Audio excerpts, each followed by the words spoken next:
स्थिति को और गंभीर मत बनाओ पंडित जी। आपको तो बाबा के प्रश्नों का उत्तर देना है। एक बार मेरी ओर देख लो, आपको स्वयं ही पता चल जाएगा कि आपको इस समस्या को कैसे सुलझाना है।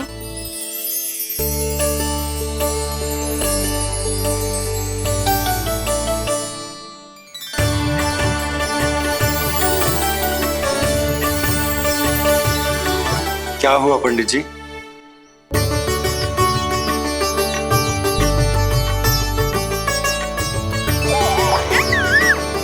बधाई हो लल्ला, इतना प्यारा नाम मिलो है तुम्हें। नंदराज जी, जब भी मैं लल्ला को देखता हूं तो मुझे भगवान श्री राम की झलक दिखाई देती है। क्यों ना दिखाई देगी, उन्हीं के तो अगले अवतार हैं ये।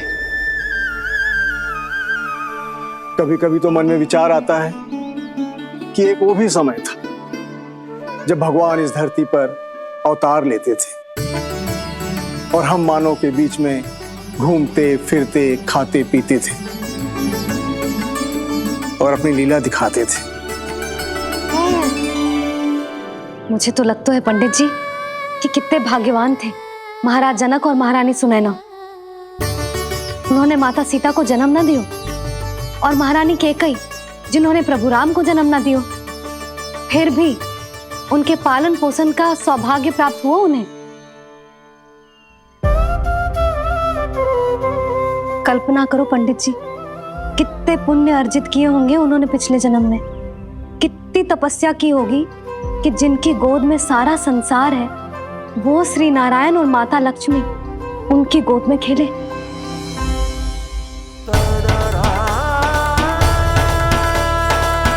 संसार में अवतार लेकर सांसारिक नाते भगवान को भी निभाने पड़ते हैं, फिर हम तो मानव हैं। संसार में अवतार लेकर सांसारिक नाते भगवान को भी निभाने पड़ते हैं, फिर हम तो मानव हैं।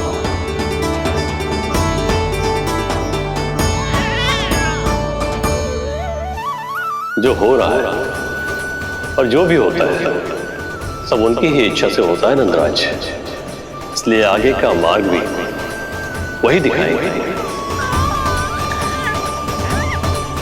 तो आपने मुझे मेरे प्रश्नों के उत्तर दिला ही दिए।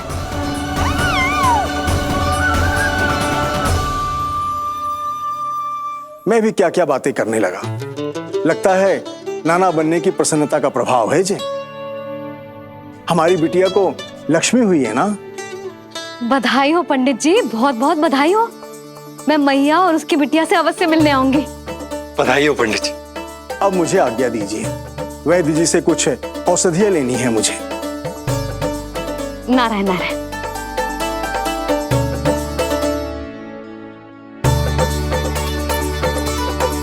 आजा लल्ला, आजा।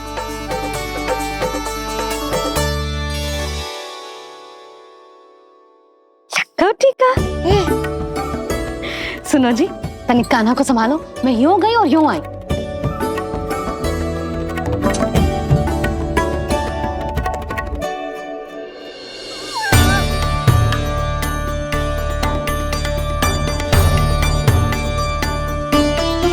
क्या हुआ?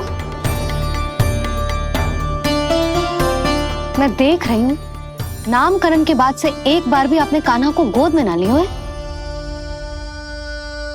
सब ठीक है ना? हाँ, सब ठीक है।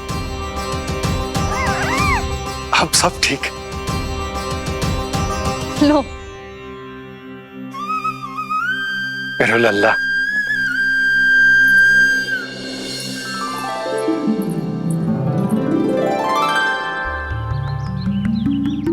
आपका बहुत बहुत धन्यवाद ऋषिवर। यादवों का कुलगुरु होने के नाते ये तो मेरा कर्तव्य था पुत्री। मुझे क्षमा कर दे लल्ला, कुछ समय के लिए मैं अपने कर्तव्य से भटक गया था। सब कुछ पूरे विधि विधान से संपन्न हुआ है।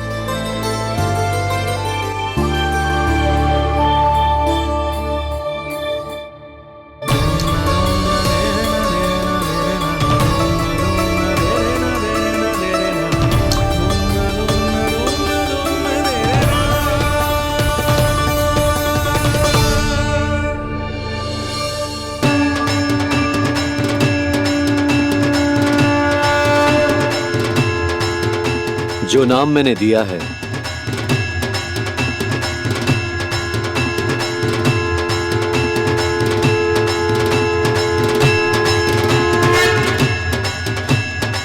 आप मुझे क्षमा कर दो बाबा, मैंने आपको इतनी दुविधा में डाल दिया।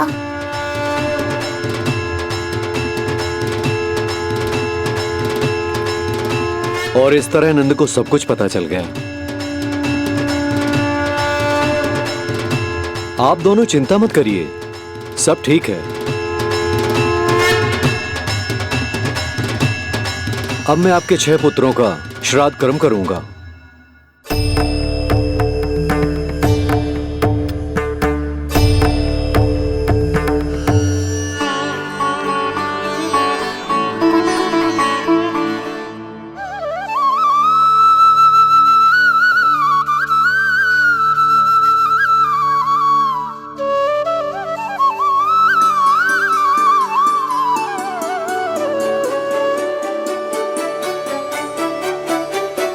कान्हा, क्या हुआ जो मैं तेरा वास्तविक बाबा ना हूं? क्या अंतर पड़तू कि तुम मेरे आराध्य के अवतार हो? महत्वपूर्ण बात तुझे है कि मुझे तुम्हारे साथ मुस्कुराने को, तुम्हें खिलाने को, तुम्हारा ध्यान रखने को, तुमसे प्रेम करने को सौभाग्य प्राप्त हो।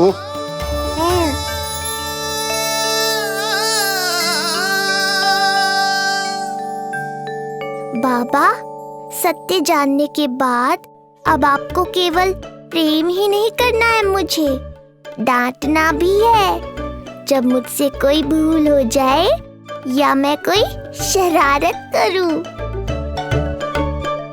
तुमने मुझसे कुछ कही कान्हा,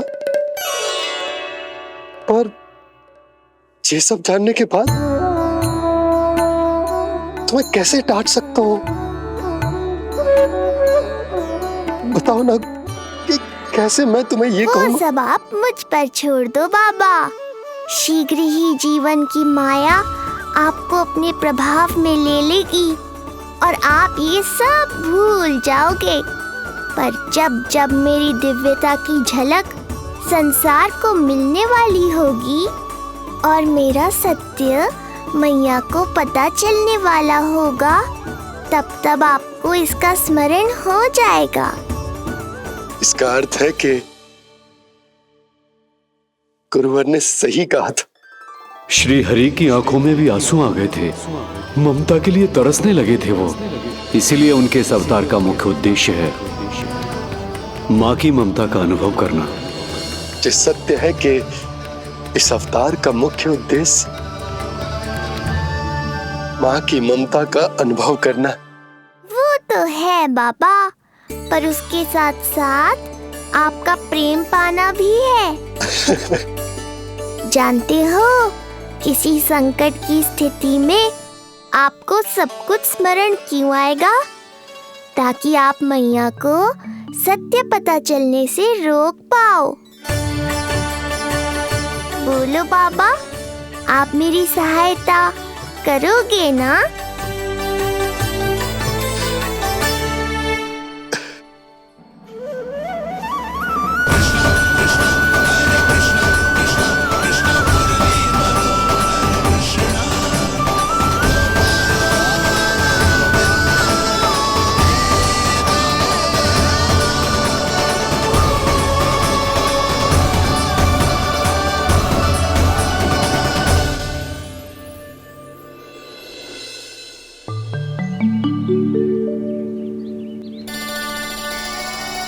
अब तो मेरा कान्हा बैठना सीख गया। अब आगे से मैया कार्य करेगी तो कान्हा मैया के निकट ही बैठेगा। कितनी अच्छी तरह से बैठने लगो मेरा कान्हा। तेरे बाबा कुछ अधिक ही व्यस्त हैं आज।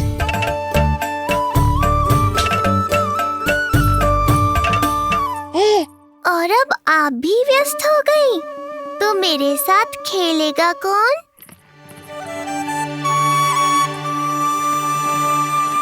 लल्ला कान्हा, लो भाभी खिले हुए फूल भी ले आई हूँ और शीघ्र ही जाके तरकारियाँ भी ले आऊंगी।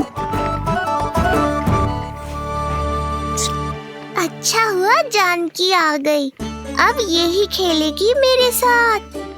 अरे जे क्या फिर से पाल निकाल रहे हो? बस बस कान्हा, अब खेल में मत लगा मुझे, बहुत सारे कार्य पड़े हैं करने को। ये भी कार्य करने चली गई, अब मैं क्या करूं?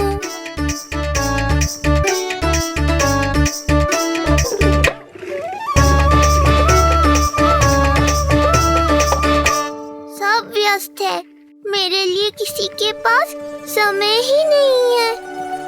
लगता है इनका ध्यान बटाने के लिए अब मुझे कुछ करना ही होगा।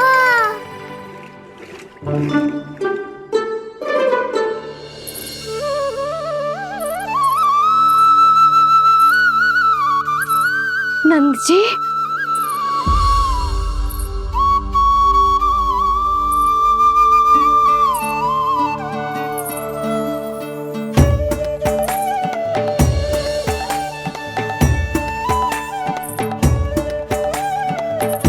जानकी, देखो मेरा लल्ला पहली बार घुटने के बल पे चल रहा है।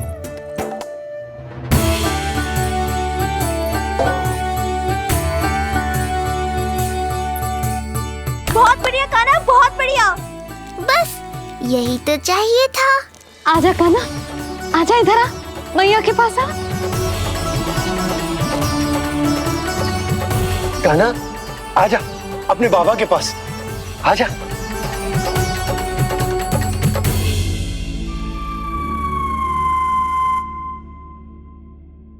मैंने कहा था ना बाबा, शीघ्र ही आपको सांसारिक माया जकड़ लेगी और आप सब भूल जाओगे।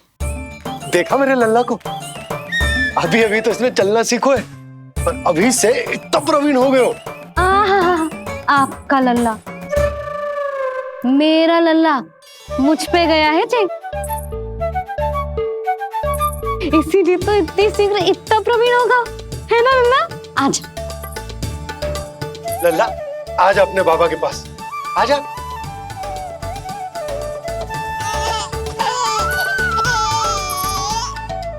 भ्रमित कर दियो आपने इसे, कितने चाव से अपनी मैया की ओर आ रहा था। आजा लल्ला। मैंने क्या करूं, मैं भी तो इसे बुला ही रहा हूं। आजा आजा। अब आप दोनों झगड़ने मत लगना। लल्ला जिससे अधिक प्रेम करते है ना, उसी के पास जाएगा, देख लियो। यशोदा, ये तुम कैसे प्रतियोगिता लगा रही हो? क्यों, आपको विश्वास ना है कि लल्ला आपसे भी उतना ही प्रेम करते है और आपके पास भी आ सकते है?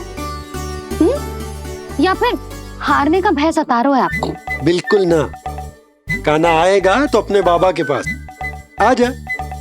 जे हुई ना बात, अब देखते हैं कौन जीतेगा। आजा कान्हा, आजा कान्हा, अपनी प्यारी मैया के पास आजा।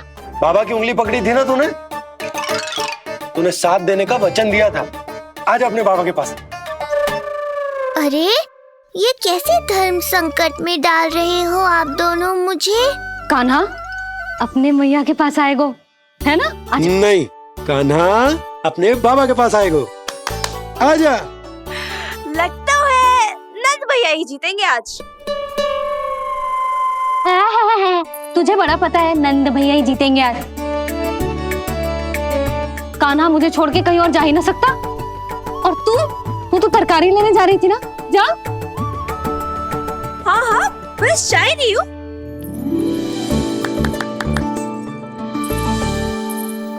लल्ला देख, मेरे पास आएगो तो माखन मिलेगो, बहुत अच्छा माखन मिलेगो, आजा।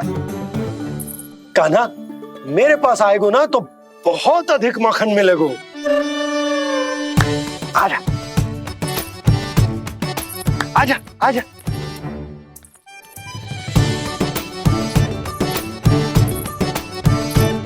कान्हा आ जाओ।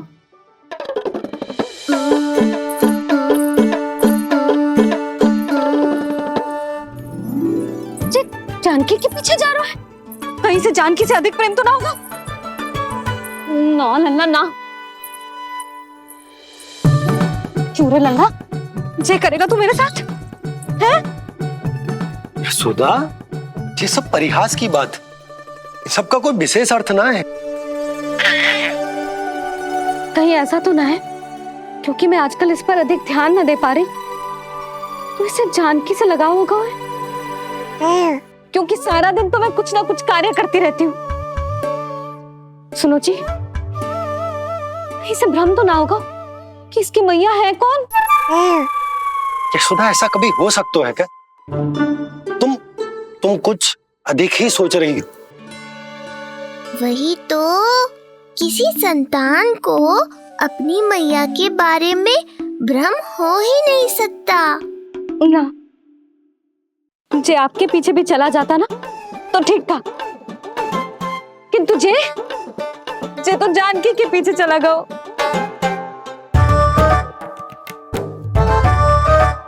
आप मुस्कुरा क्यों रहे हो? हाँ बोलो ना, ये संभव है क्या?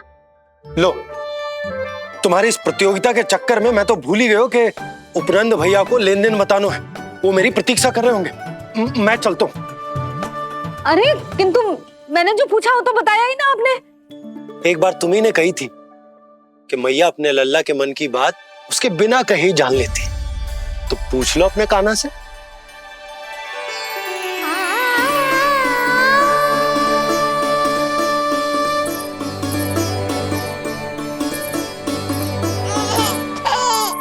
कान्हा, अब तो बाबा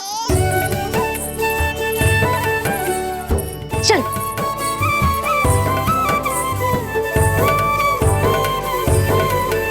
ना ना लल्ला, कछु और ना। बाबा से प्रेम है, जानकी से प्रेम है, बस अपनी मैया से ना है ना। अरे मैया, ऐसी बात थोड़ी ना है। 9 माह तक पेट में कौन पालती है? मैया। दूध कौन पिलाती है? मैया। देखभाल कौन करती है? मैया। बस उसी मैया से प्रेम ना है, से सभी से प्रेम है तुझे। तो ठीक है फिर, अब बात भी उन्हीं से करियो।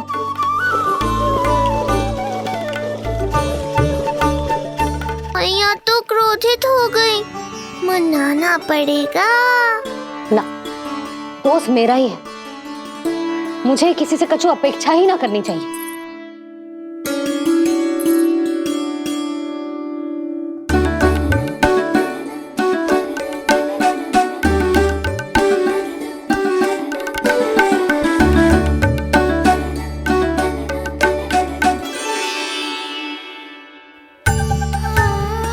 आहा, अब स्वयं को प्रेम चाहिए तो चापलूसी कर रहे हो? छोड़।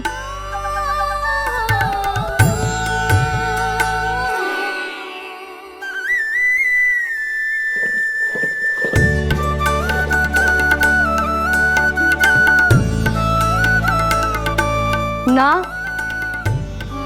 अब बिल्कुल ना आऊंगी तेरे झांसे में। तू और तेरे बाबा दोनों एक समान हैं। पहले क्रोधित करेंगे, फिर मनाने चले आएंगे। जब मैंने तुझे बुलाया था तो जानकी और बाबा की ओर चला गया। अब क्यों आ रहा है मेरे पास? जा, उन्हीं के पास जा।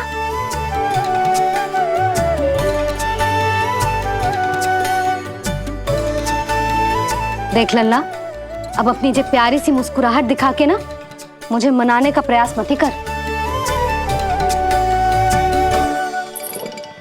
मैंने कान्हा कहाँ गया? कहाँ गया कान्हा? कान्हा, कहाँ थे अब तक? पहले ही क्यों नहीं बताया कि ऋषि गर्ग की क्या योजना है? बता, क्या देखा, क्या सुना? महाराज, मैंने पूर्ण प्रयास किया किंतु मुझे कुछ भी नहीं सुनाई दिया। दबाव बढ़ा।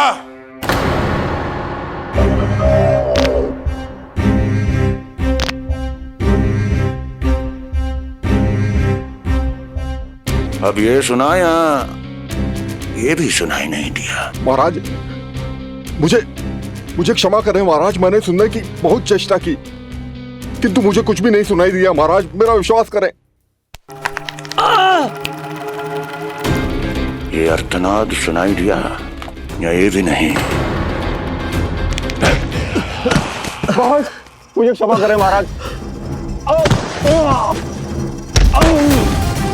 उत्तर दो, अब सुनाई दिया? तो फिर वहां क्यों नहीं सुनाई दिया?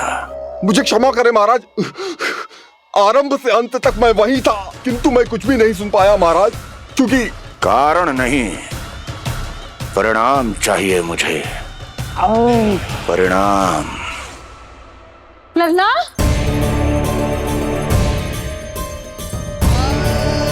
लल्ला कहाँ छुप गए तू? कान्हा, कान्हा, सामने आजा मेरे लल्ला।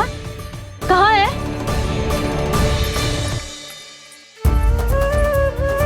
कान्हा, सामने आजा लल्ला। अब मैया कभी ना रूठेगी तुझसे। कान्हा, कान्हा, लल्ला, लल्ला, लल्ला देख सामने आ जा, नहीं तो तेरी मैया मर जाएगी। लल्ला, कान्हा, कान्हा न जाने कहाँ चला क्यों है, अभी तो यही था, न जाने कहाँ चला गया है। तो उसकी पायल है, कहीं बाहर तो ना चला गया कोई मेरे लल्ला को? यशोदा, कोई ना लेगा होगा लल्ला को, और वो स्वयं भी कहीं ना जाएगा, यहीं कहीं होगा। आप इतने शांत कैसे हो? आपको कुछ पता है क्या? ये क्या है? एक पायल अभी भी उसके पैर में है, और है तो अपनी मैया का ही लल्ला, एक जगह टिकेगा ना हो, इसीलिए कह रहा हूँ कि मैं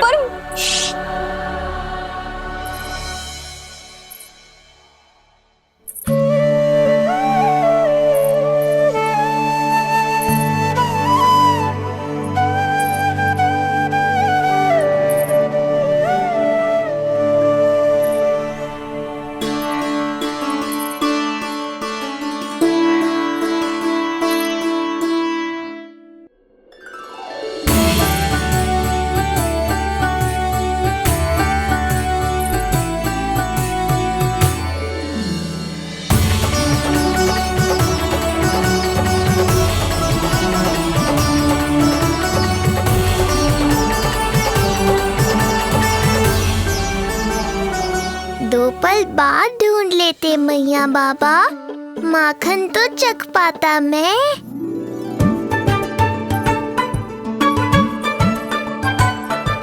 ये क्या कर रहे है तू?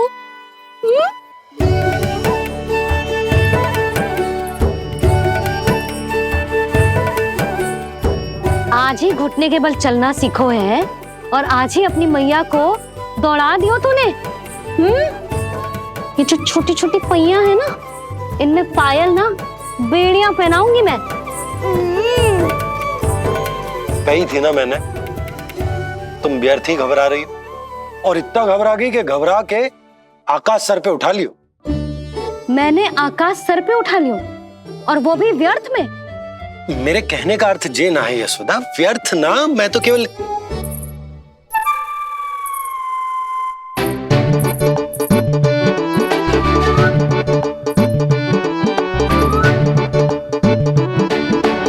इसका अर्थ ये है कि कान्हा जानकी के पीछे ना जा रहा था। जब आप भी बाहर जा रहे थे तो जे आपका पीछा ना कर रहा था। इसे तो बस बाहर जानो है। क्या चल रहा है? हाँ, चल चल अंदर चल। बाहर जानो है? अभी अभी घुटने के बल चलना सीखो है और अभी से बाहर जाना है? असंभव। क्यों? क्यों का क्या मतलब? इतने छोटे से बालक को कोई बाहर ले जाता है क्या? हाँ यशोदा, यदि ये बाहर ना जाएगो तो संसार के बारे में समझेगो कैसे? सुनो, इसका निष्क्रमण संस्कार भी आज ही करा देते, सीधा इसे मंदिर लेकर जाते। ना ना, इतनी शीघ्रता की कोई आवश्यकता ना है। जे देखो देखो बाहर कितनी धूप है। धूप कहाँ है यशोदा? बादल है बाहर तो। हाँ तो वर्षा हो गई तो मेरा कान्हा भीग जाएगा, उसका स्वास्थ्य बिगड़ जाएगा ना। बहाने क्यों बना रही हो यशोदा? तुम भी जानती हो कि ये वर्षा वाले बादल ना है, और कब तक इसे भीतर रखोगी? तुम भी इसके साथ वही कर रही हो जो रोहिणी भाभी ने इसके बलदाऊ के साथ किया। मैया मान जाओ ना। और उस दिन तो तुम रोहिणी भाभी को इतना अच्छे से समझा रही थी, आज तुम्हें क्या होगा? अभी तो इसने घुटने के बल चलना सीखो है यशोदा। अभी इसे बाहर ना लेकर गए ना, तो जब ये पांव पर खड़ा होना सीखेगो ना, तो अकेले ही बाहर भाग जाएगो। नाना, मेरा कान्हा अकेले कहीं ना जाएगा। यशोदा, तो फिर अभी इसे ले जाने दो और गोकुल घुमाने दो।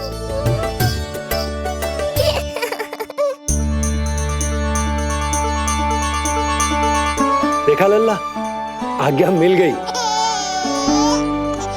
अब आज पहली बार लल्ला और बाबा बाहर जाएंगे घूमने के लिए। चल, आज बाबा और लल्ला पहली बार बाहर जाएंगे। हाँ, चलो। रुको, आपको क्या लगा था कि मैं लल्ला को अकेले छोड़ दूंगी? जहां जहां कान्हा जाएगा वहां वहां उसकी मैया भी जाएगी। कभी तो नंद और नंद लाला को एक साथ समय बिताने दिया करो। कुछ कही आपने? नहीं तो बस फिर गौशाला से आरंभ करेंगे, फिर गांव घुमा के मंदिर ले जाएंगे इसे। मैं एक्शन में आई। देखा, अभी तो तेरी मैया मंदिर भी जाने को तैयार ना थी, और अब तुझे पूरा गांव घुमाने के लिए तैयार हो गई। इससे पहले कि इनके मस्तिष्क में कोई नया विचार आ जाए, यहाँ से चले चलो बाबा, शीघ्र चलो। दया कीजिए, दया निदान, क्षमा कर दीजिए। कितनी बार तुझे गर्ग ऋषि के आश्रम भेजा, तू वहां कुछ नहीं सुन पाया। गर्ग ऋषि यहाँ आया, तू यहाँ कुछ नहीं सुन पाया। जब तू कोई कार्य करने योग्य ही नहीं, तो फिर तेरा क्या? स्मरण करें महाराज, स्मरण करें कि आपको भी एक नाम बार बार सुनाई देता था। आप अपने कानों पे हाथ रख के यहाँ वहां घूम रहे थे, छटपटा रहे थे, किंतु हम में से किसी को भी उसका स्वर नहीं सुनाई दे रहा था। महाराज, स्मरण कीजिए।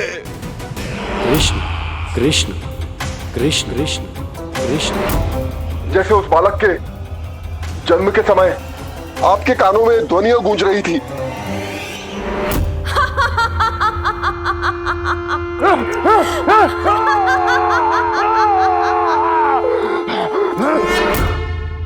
लेकिन हमें वो नहीं सुनाई दिया। ठीक उसी तरह महाराज, उस समय मेरे कानों में भी एक शंखनाद गूंज रहा था, और उसकी ध्वनि ने मुझे कुछ भी नहीं सुनने दिया। महाराज, और मुझे लगता है कि ये सब उसी विष्णु की कोई माया है, या फिर श्राद्ध के नाम पर ये सब मिलकर कोई योजना बना रहे हैं। महाराज, इस निर्दोष को मारने से क्या होगा? मैंने तो आपसे पहले ही कहा था कि उन दोनों को महल से बाहर मत जाने दीजिए।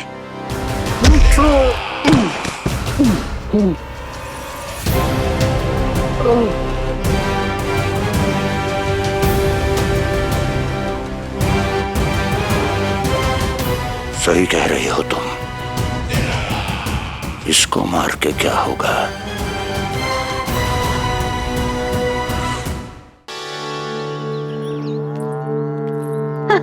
कान्हा, जे देख, जे है रामू, तेरा भैया, और जे है सबला, तेरी मौसी।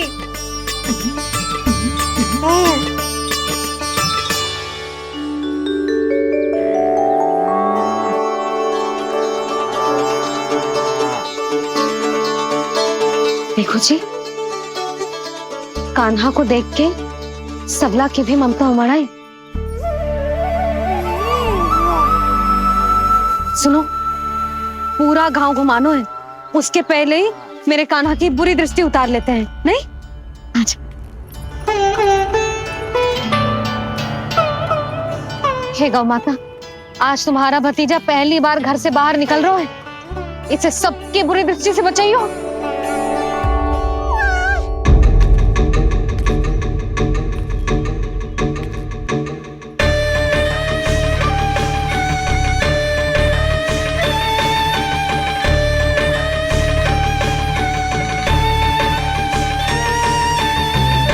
नारायण नारायण।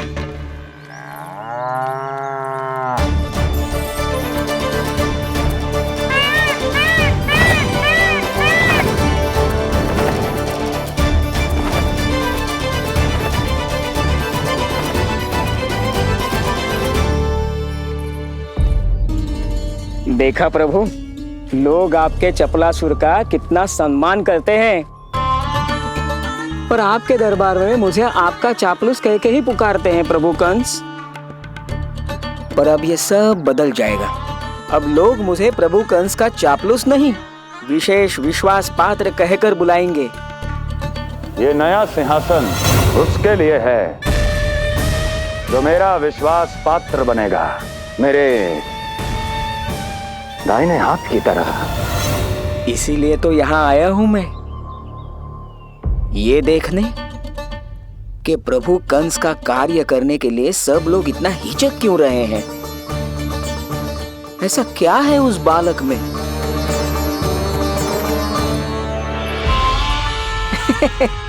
नारायण।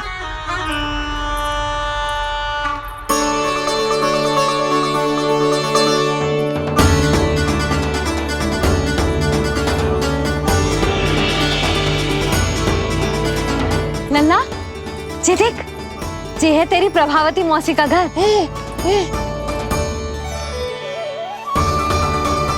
और वो देख, वो रहा तेरे दाऊ का घर। देख क्या रोए, तेरे दाऊ भी चल रहे हैं हमारे साथ। ये वही है क्या जो चपलासुर से विशेष विश्वास पात्र श्री चपलासुर जी बनने तक की यात्रा में मेरी सहायता करेगा? ताऊ, ताऊ देखो, कान्हा आयो है। कान्हा,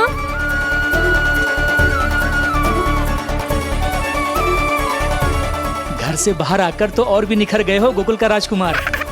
हाँ, अपना पहला गांव दर्शन में बड़ा आनंद ले रहा हूँ लल्ला।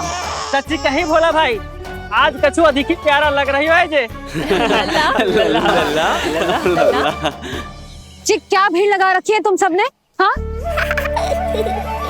जी, मेरा लल्ला है, कोई दिखावट की वस्तु थोड़े ना है। सब फेर के खड़े हो गए। यशोदा, ये देखो रोहिणी जीजी भी आ गई। चलो सब सीधे मंदिर चलते हैं। हाँ चल।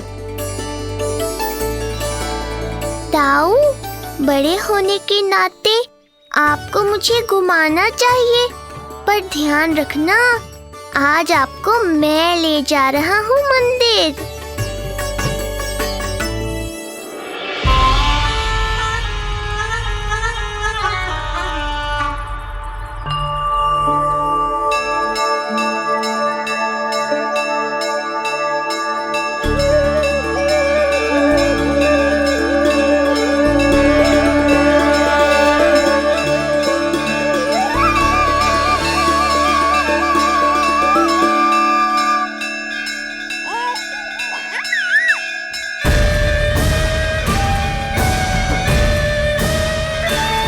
ये कैसे संभव है?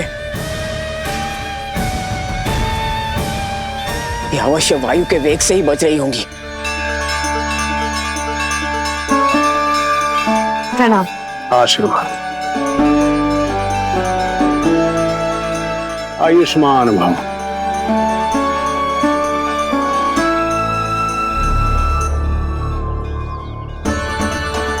अरे जशोदा जी, कान्हा को पहली बार मंदिर लेके आई हो ना?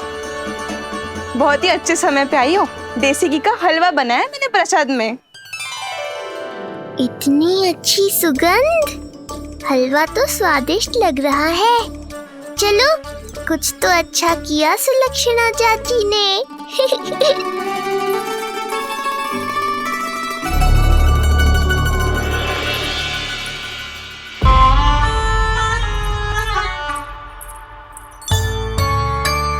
ओह, मेरे लिए इतना बड़ा भाग। पता नहीं था कि इनका हृदय इतना बड़ा है। सबको प्रसाद दे दियो, अब स्वयं भी तो खाना चाहिए। अरे चाची, पहले मुझे तो खिला देती।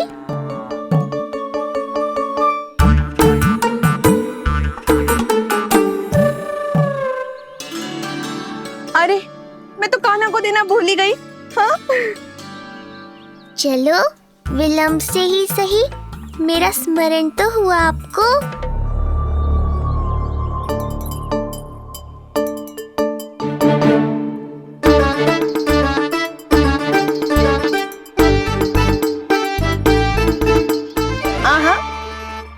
अभी नहीं खाना, तनिक बड़ा हो जाना, फिर खाना जितनी इच्छा हो।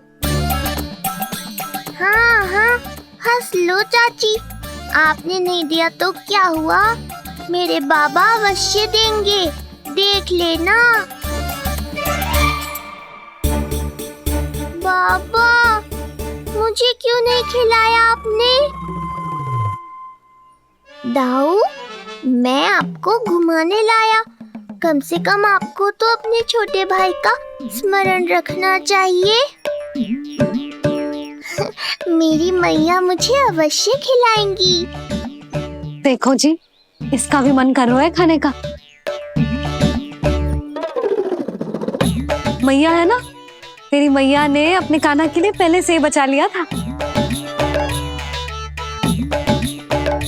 ठहरिए रानी जी, पहली बार कुछ खाने को मिल रहा था पंडित जी, रोक क्यों दिया?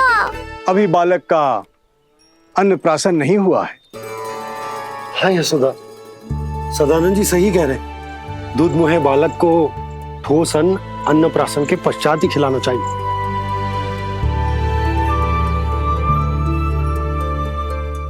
ना लल्ला, तो बस अन्नप्राशन तक रुक जा, उसके बाद तू जो कहेगो ना, तेरी मैया खिलाएगी तुझे।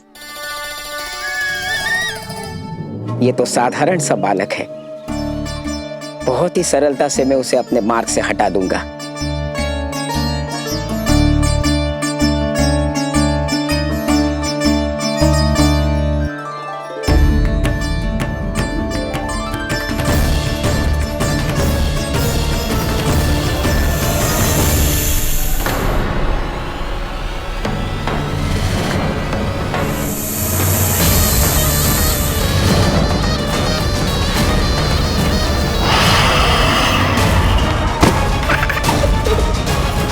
चाहे जानबूझकर की जाए या अनजाने में हो, सखा की हर लीला के पीछे कोई ना कोई उद्देश्य अवश्य छिपा होता है।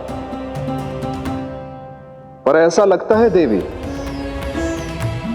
जैसे उनकी इस लीला के पीछे एक नहीं अनेक उद्देश्य छिपे हैं।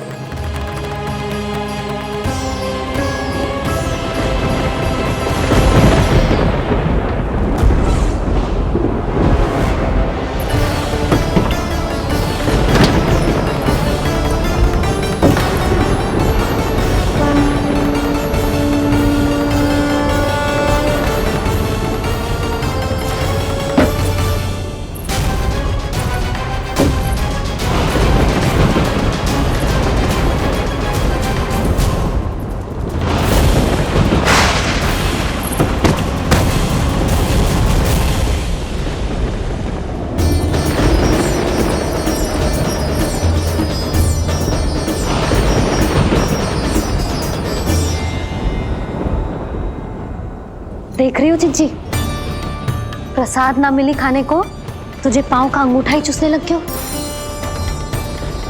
कान्हा, ये क्या कर रहे है? अंगूठा मुंह से निकाल दे लल्ला। चाची अच्छी बात ना है कान्हा। देख कान्हा, तू नींद में है, इसका अर्थ ये ना है कि मैया तुझे अंगूठा चूसने देगी। निकाल अंगूठा मुंह से। आज तो बड़ी शीघ्र इतनी गहरी निद्रा में सो गए हो तुम।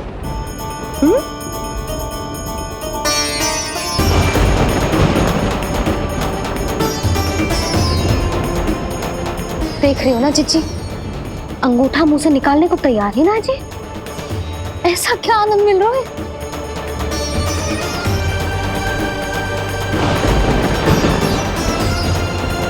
अधिक बल भी ना लगा सकती, अत्यधिक नींद में है, कहीं इसकी आंख ना खुल जाए। रानी भाभी, लगता है तीव्र वर्षा होने वाली है। मैं और भोला भैया के साथ अगले निकल रहे हैं। हो सकता है उन्हें हमारी आवश्यकता हो। हाँ हाँ चलो बोला। चिच्ची, तीव्र वर्षा आरंभ होने से पहले आप और बरदाऊ निकल जाओ। ठीक है, किंतु तुम भी सतर्क रहना। हाँ, आप भी ध्यान से जाओ।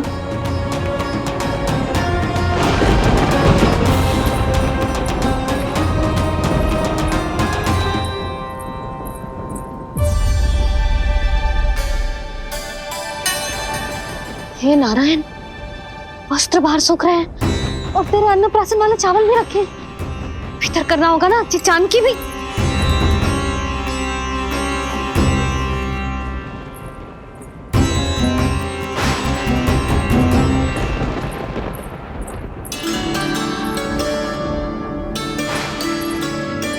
लल्ला, वैसे जी बहुत बुरी बात है। अंगूठा मुंह से बाहर निकाल। केवल 2 दिवस में तेरा अन्नप्राशन है, फिर सब खाइयो। तनिक धैर्य रख। गुड़ तू। प्रभु, स्वयं कृष्ण की मैया इनका अंगूठा नहीं निकाल पाई, तो अब और कौन निकालेगा? कैसे रुकेगी ये प्रलय? इसका एक ही अर्थ है देवी, अभी लीला समाप्त होने का समय नहीं हुआ। अभी तो कहना तो ये चाहिए कि लीला अभी पूरी तरह से आरंभ ही नहीं हुई है।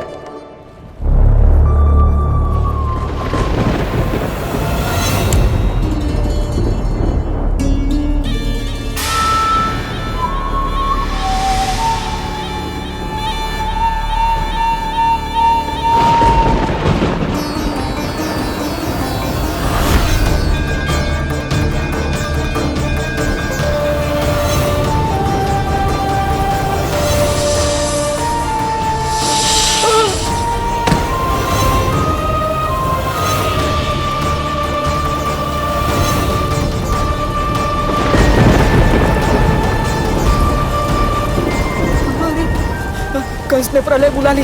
कंस ने प्रलय बुला ली।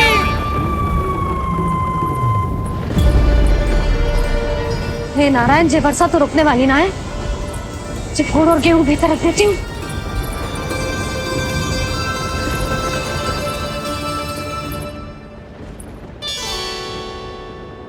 जे देख रहे हो गुड़, जे तेरे अन्नप्राशन के पकवानों के लिए ही है। कैसे कैसे करके बचा के लाई हूँ, कुछ पता भी है तुझे? और तू है कि जे अंगूठा ही चूसे जा रहा है। हाँ नहीं तो। किंतु आज प्रलय भी आ जाए तो कंस की तलवार का वार रोकने में असमर्थ होगी। कंस के साथ विश्वासघात किया है, दंड तो मिलेगा।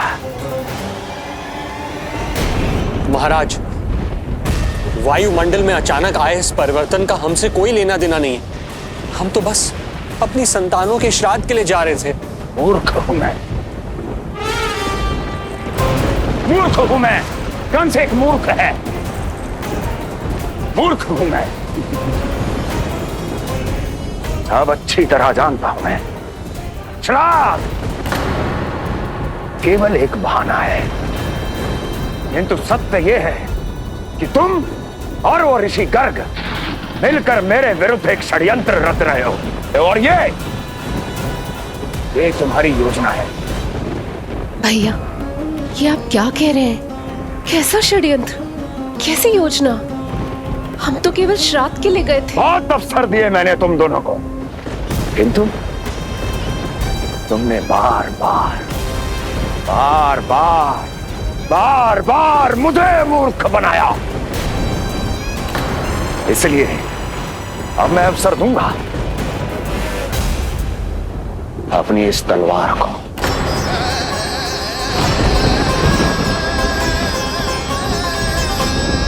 येन केन प्रकारेण साम दाम दंड भेद, कोई ना कोई युक्ति लगाकर मैं तुम्हारे उस बालक का वध कर ही दूंगा।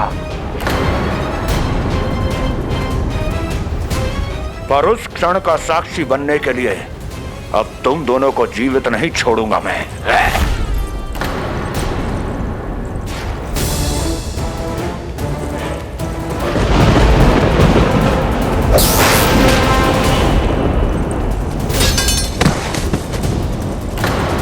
स्वामी,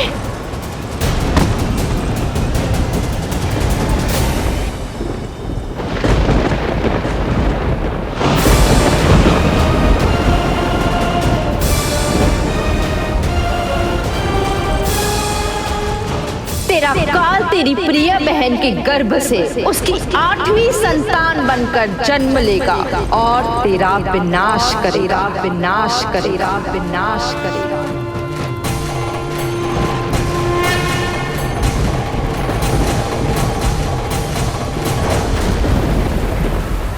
प्रलय आने वाली है, प्रलय आने वाली है, प्रलय आने वाली है।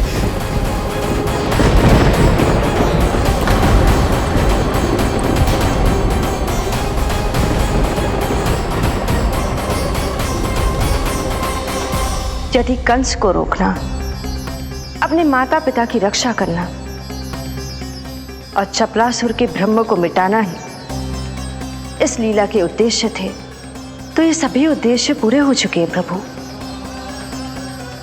अब तो ये प्रलय रुकनी ही चाहिए। ये केवल सखा की लीला ही नहीं है देवी पार्वती, उनकी माया का उदाहरण भी है। मार्कंडेय ऋषि को दिए गए वरदान को पूरा करने के लिए ही ये सब हो रहा है। कौन सा वरदान प्रभु? प्रभु की माया को साक्षात अपनी आंखों से देख पाने का वरदान।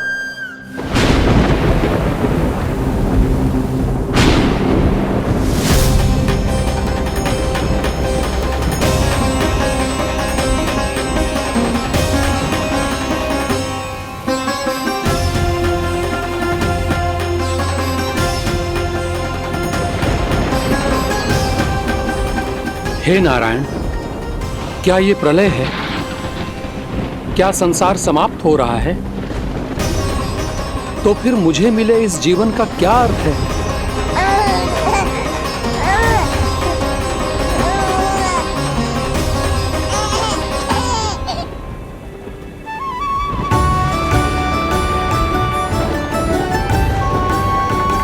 ये बालक यहां कहां से आया?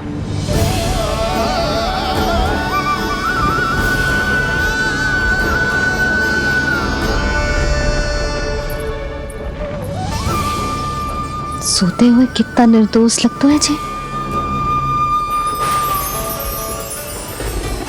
चारों ओर जल ही जल है, सब कुछ प्रलय में नष्ट हो रहा है, किंतु ये कितना निश्चिंत है ये।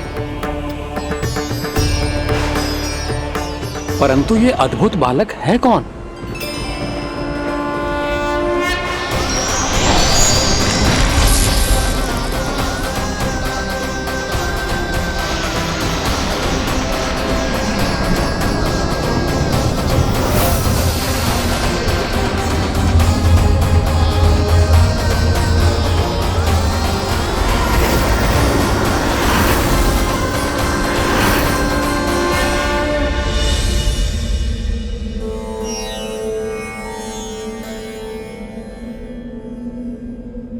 जिन घने काले बादलों ने आकाश को घेरा हुआ था, कहां गए वो? यहां तो प्रलय का कोई चिन्ह ही नहीं है।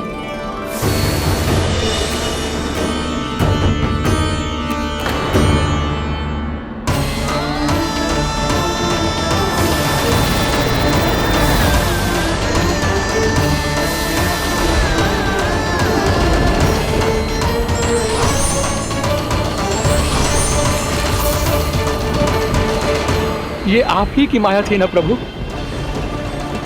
मुझे इसका साक्षी बनाने के लिए आपका बहुत बहुत धन्यवाद। परंतु इसका अर्थ क्या है प्रभु?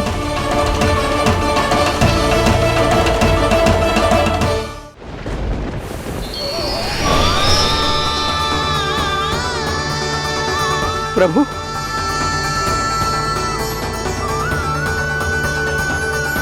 इसका अर्थ ये है कि ये मानव संसार वट वृक्ष पर स्थित है और मानवों का जीवन काल वट वृक्ष के पत्ते पर विश्राम करती एक जल की बूंद के समान होता है। वो बूंद जो किसी भी क्षण नीचे गिर सकती है।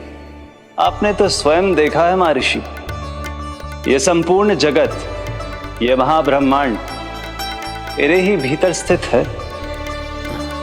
ये उदाहरण है इस बात का कि जो दिखता है उसके कई स्वरूप होते हैं। जो आज आप देख रहे हैं वो पहले भी हो चुका है और आगे भी होगा।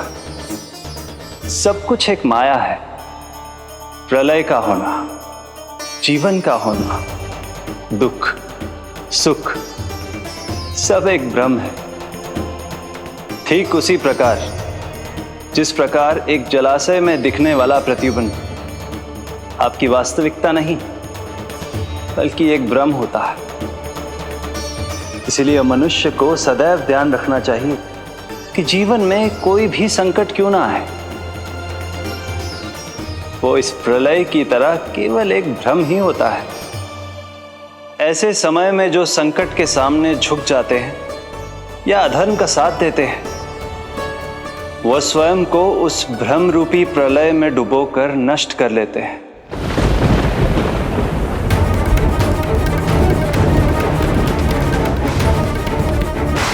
पर जो मेरी शरण में आकर संकटों का सामना करते हैं, वह स्वयं को कठिन से कठिन प्रलय से भी उभार लेते हैं। किंतु प्रभु, सभी व्यक्तियों में संकटों का सामना करने का साहस नहीं होता। कृपा करके आप कुछ ऐसा कीजिए जिससे आपके भक्तों को इतना बल मिले कि वो कठिन से कठिन परिस्थितियों का सामना भी सहर्ष कर सकें। मैं वरदान देता हूं महर्षि, पीपल के पत्ते पर बाल कृष्ण की इस छवि का स्मरण मेरे जो भी भक्त करेंगे उनके साथ मेरा आशीर्वाद सदैव बना रहे। वो चाहे कितनी भी कठिन परिस्थिति में क्यों ना फंसे, बाल कृष्ण की ये छवि उन्हें उससे उभर पाने में सामर्थ्य प्रदान करेंगे।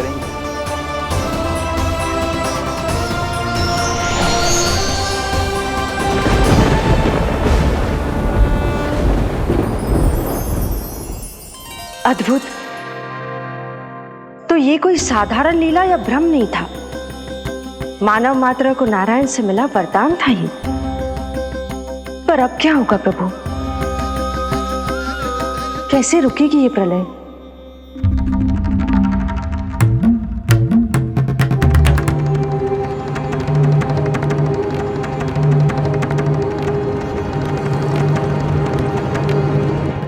क्या सोच रहे हैं प्रभु? क्या आप रोकेंगे ये सब? नहीं प्रिय, ये कृष्ण की माया है, वही इसे रोक सकते हैं। पर मैं अपने सखा से भेंट करने अवश्य जाऊंगा। पर पिछली बार की तरह बिना उपहार लिए नहीं।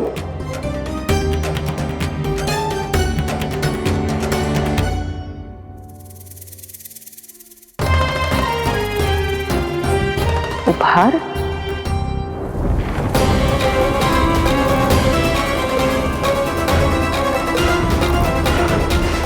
आप तो प्रलय का भी सामना करने के लिए तैयार थे ना भैया? अभी तो प्रलय भी नहीं आई और आपकी ये दशा हो गई। महाराज,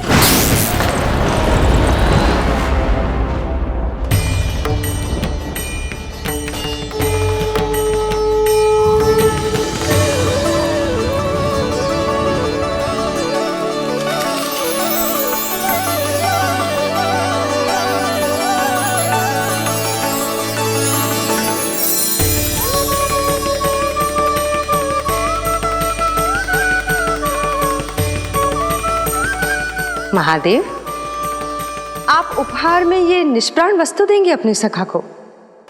सही पहचाना देवी, पर उपहार देने से पहले इसे आकार दूंगा मैं, क्योंकि प्राण तो इसमें बालकृष्ण ही भरेंगे।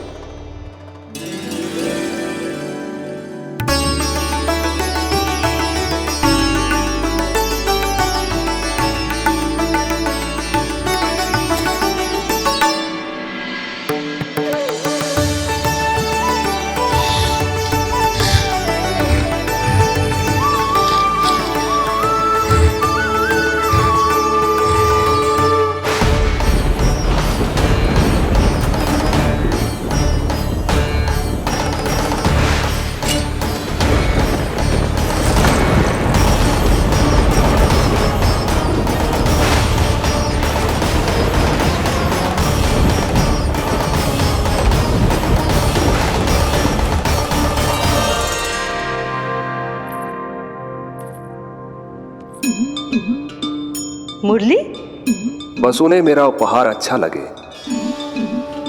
यदि यशोदा मैया ने आपको अपने सखा से मिलने से फिर से रोक दिया तो?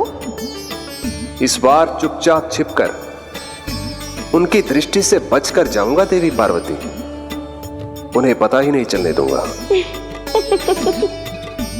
संभालिएगा प्रभु, यदि यशोदा मैया ने आपको पकड़ लिया तो लेने के देने पड़ जाएंगे महादेव।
ये रहे चावल, जानकी को कही थी मैंने भीतर रख दे, छोड़कर चली गई बाहर, कुछ याद ही ना रहते ऐसे।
कान्हा, अंगूठा निकाल दे नन्ना, नहीं तो रुक जा, मुझे ही अंगूठा निकालना पड़ेगा तेरा।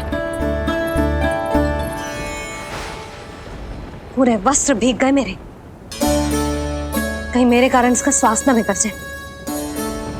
वस्त्र बदल के आ रही है मैया।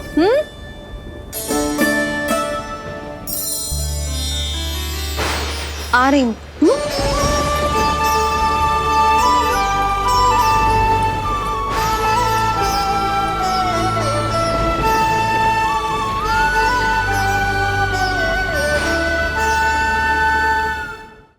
शासन की नींव भय होती है महाराज, और आपका पूरा साम्राज्य भय पर ही टिका हुआ है। यदि आप ही इस तरह से भयभीत दिखाई देंगे तो आपके साम्राज्य को डगमगाने से कोई भी नहीं रोक पाएगा। एक बार आपने ही कहा था ना कि अपनी दुर्बलता कभी किसी को मत दिखाओ। प्रजा को भयभीत कंस नहीं, भयानक कंस दिखना चाहिए, भयानक कंस। अब आप ये सिद्ध कर दीजिए कि भय आपके शत्रु का नहीं, आपका शस्त्र है। महाराजा धीराज, कंस का शस्त्र।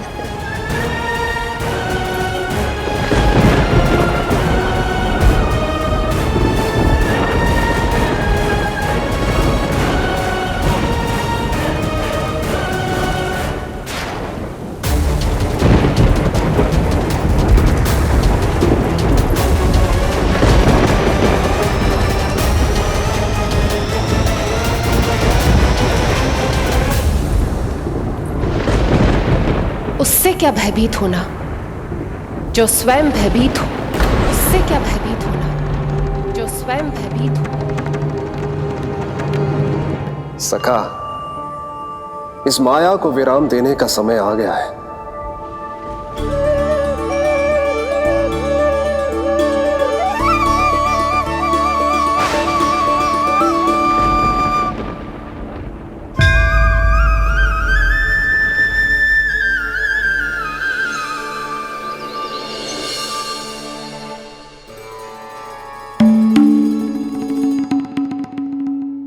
सभी आपके चरण धोकर उसका चरणामृत पीते हैं सखा, और आपने उसी चरण को अपने मुख में रख लिया। यही तो सखा, मैं इस तथ्य से चकित था, इसलिए सोचा एक बार अपने चरणामृत का स्वाद स्वयं भी चख ही लिया जाए। अब जो उपहार लाए हैं वो शीघ्र ही दे दीजिए। कहीं मैया ने आपको देख लिया तो आपको तो अनुभव है वो क्या क्या करने में सक्षम है। आपसे कुछ भी छुपाया नहीं जा सकता सखा।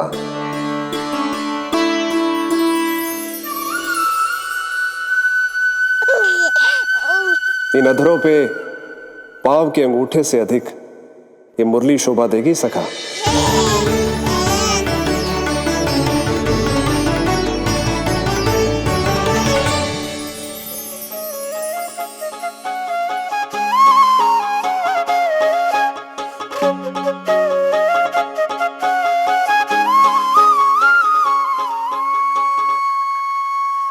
प्राण दे मोहे हाथ लगा के, हुई अमर स्पर्श जो पाके, काठी को जीवनमय कर दिया, मधुर हो गई सारी।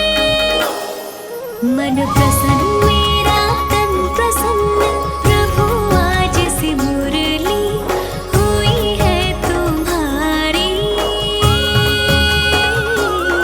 मन प्रसन्न मेरा तन प्रसन्न, प्रभु आज से मुरली हुई है तुम्हारी।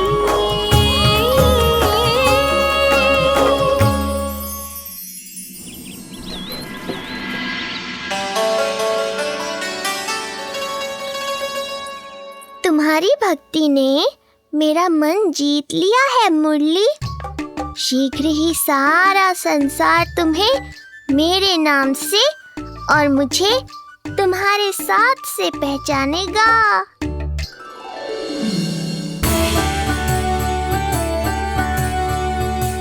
प्रभु, मेरे प्रभु, इस अनमोल भेंट के लिए आपका बहुत बहुत धन्यवाद सखा।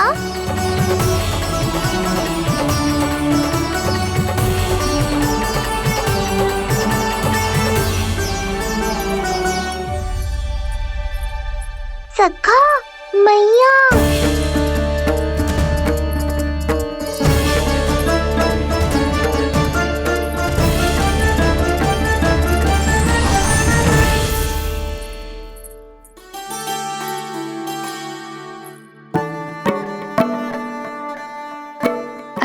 जी, तो तूने अपना अंगूठा मुंह से निकाल ही दियो। बड़ा उपकार कियो अपनी मैया पे।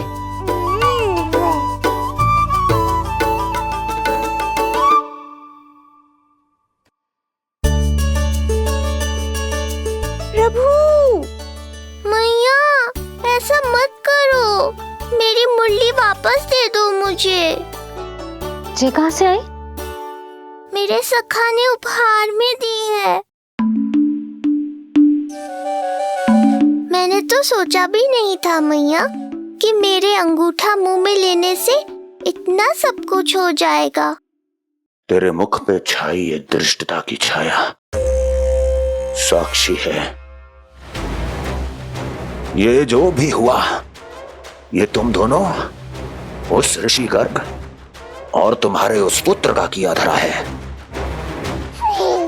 जिसे तुमने मुझसे छुपा रखा है। जो स्वयं दूसरों का बुरा करते हैं, उन्हें सदैव यही लगता है कि उनके पीठ के पीछे उनके विरुद्ध कोई न कोई षड्यंत्र हो रहा है। मुझे तनिक भर भयभीत देखकर इतना साहस आ गया तुझमें कि मुझे प्रति उत्तर देगी। लगता है तुम दोनों महाराज की तलवार के वार को भूल चुके हो। स्मरण करो, इतने वर्षों में इसने एक बार भी तुम्हें छुआ तक नहीं, लेकिन अनेकों बार तुम्हारे हृदय को रक्त रंजित कर चुकी है ये। मेरी इस तलवार ने तुम दोनों की 6 संतानों का रक्त चखा है, और अब एक और संतान के रक्त में स्नान करने वाली है ये। वो संतान जो गोकुल में पल रही है। बस कंस भैया बस, बस कंस भैया बस, बस कंस भैया बस।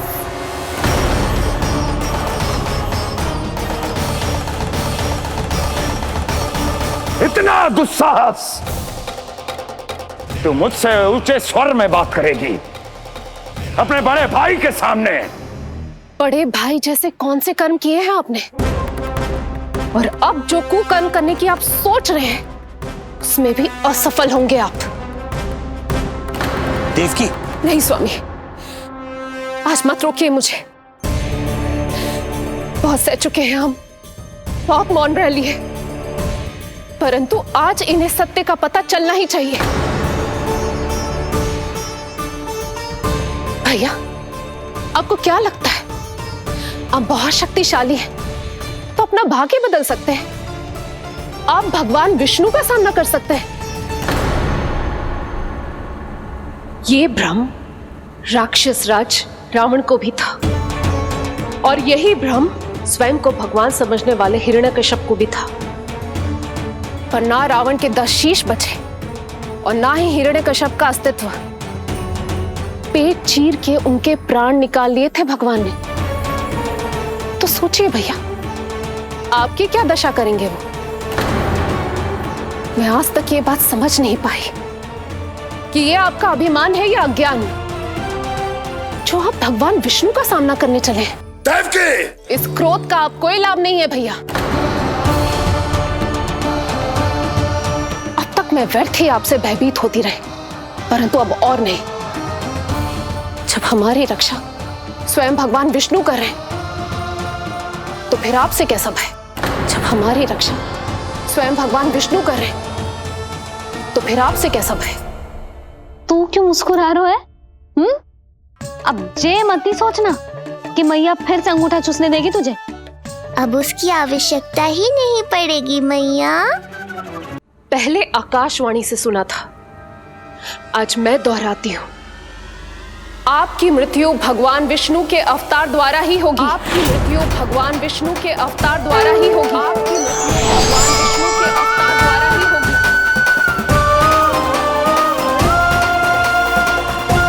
भले ही वो कहीं भी क्यों ना हो।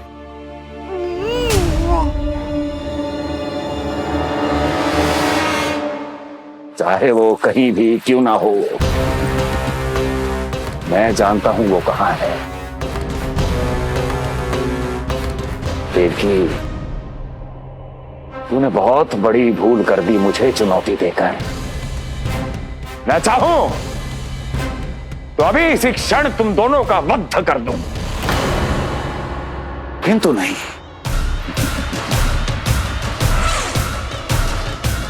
तुम्हें श्राद्ध करना बहुत प्रिय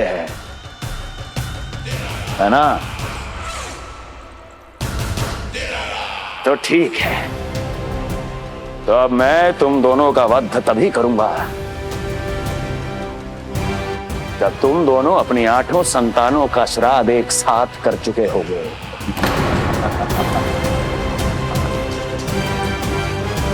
श्राद्ध की तैयारियां करो।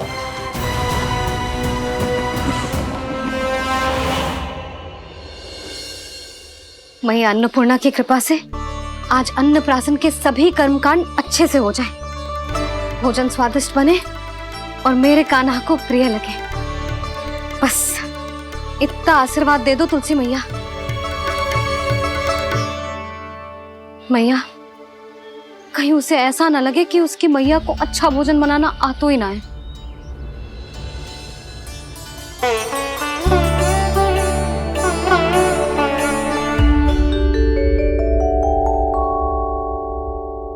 वाह मैया, इतने दिन तक तो कुछ खाने को दिया नहीं, और अब जब खाने का अवसर आया है तो व्यग्र हो रही हो।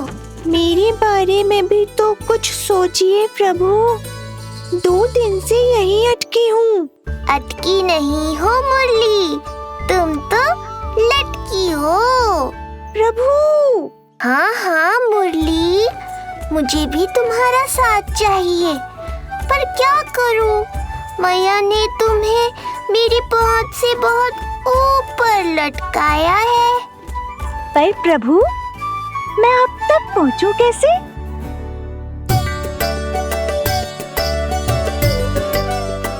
प्रभु, सोचिए मत, कुछ करिए।